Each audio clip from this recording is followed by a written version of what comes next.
Well, sadly, my wife was identified as having dementia about 4 years ago, and as many people will know, dementia, they slide away with loss of memory, mobility. It's a terrible illness, and currently there is no cure or no preventive medicine. So race against dementia because of speed, because of motorsport.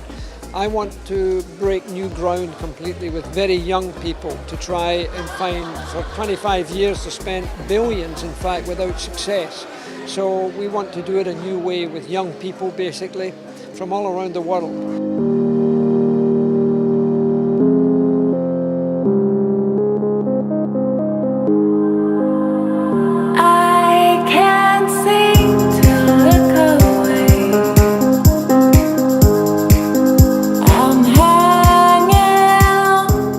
I think it's a great event. My pop had dementia, so it is special to our family, and to be here with some racing royalty with Sir Jackie Stewart, and I think Mark Webber's going to be here as well, and Daniel Ricciardo, so some really big names of motorsport, and we're going to have lots of special guests here as well, so hopefully we can raise a lot of money and go towards a cure for dementia.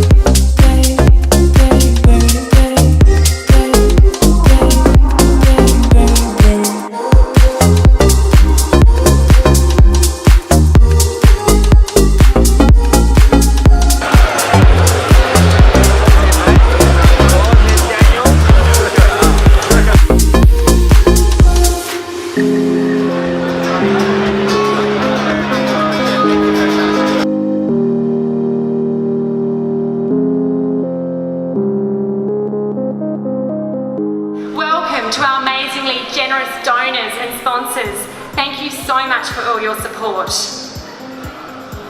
250 people are diagnosed with dementia in Australia every day. That's 5 times the number of women that are diagnosed with breast cancer. And as a breast cancer surgeon, I found that this was a devastating figure. Yeah, sensational night, as you say. It's for a great cause. Jackie, Stewart and Lady Helen are good friends of myself and the family, so yeah, whatever we can support, great initiative that Jackie's putting together for the last few years, and yeah, we've got some pretty special auction items which we're looking forward to auction those off later on, and yeah, hopefully make a good impact on dementia and give future sufferers a better chance.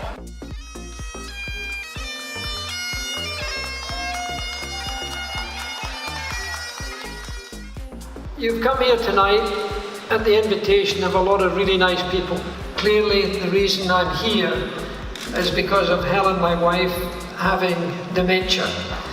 It was identified 4 years ago, and it's got gradually worse. Fortunately, I'm a racing driver, or have been a racing driver, and I can afford the things that most people can't afford. It's a very expensive business for everybody.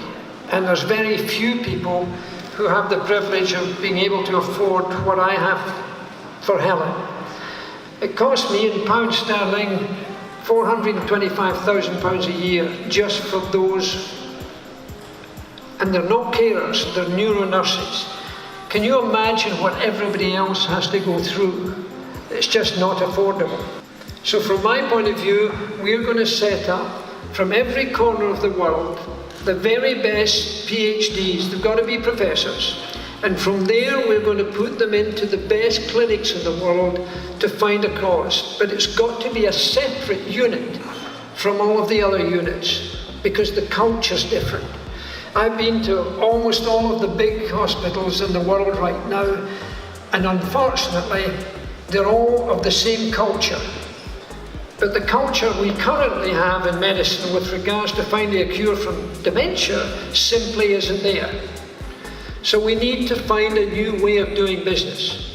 Well, it is a wonderful cause. I mean, I raced with Sir Jackie, or Jack, I call him Jackie, in the 70s in Formula One. So it is a fantastic cause. There's some great items here on auction. Camps has donated a signed poster of the 1997 Australian Grand Prix, 4 world champions on the poster. All the drivers who competed are on there. At the moment it's only $3,600. It's a steal. Is there much friendship between drivers? There's a little bit. What about you, Mark? Who were your heroes? Well, I was a big motorbike fan as well, so I grew up watching motorbike racing. So Mick Doohan was a big hero of mine, and Kevin Swanson, Wayne Rainey. And then in cars, I loved watching.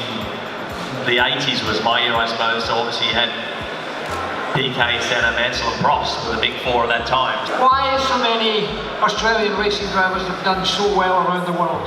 You know, I remember moving to Europe. I was 17 and a lot of other drivers around me, some European drivers, I guess, were kind of already with a mentality like they were partying and kind of chasing the girls and already kind of calling themselves race car drivers and doing all this. And for me, I don't know, I think because I knew that it was already such a big effort to make it happen, it just seemed like I was going to piss it away a bit too easily if I kind of followed that path. And I think they had the comfort of going home every weekend or being around their friends, and it was just too comfortable for them. So I think for us, it is uncomfortable, but it makes us work harder for it. And yeah, I didn't want to go all the way back home and not have anything to show for it. So yeah, that's probably that.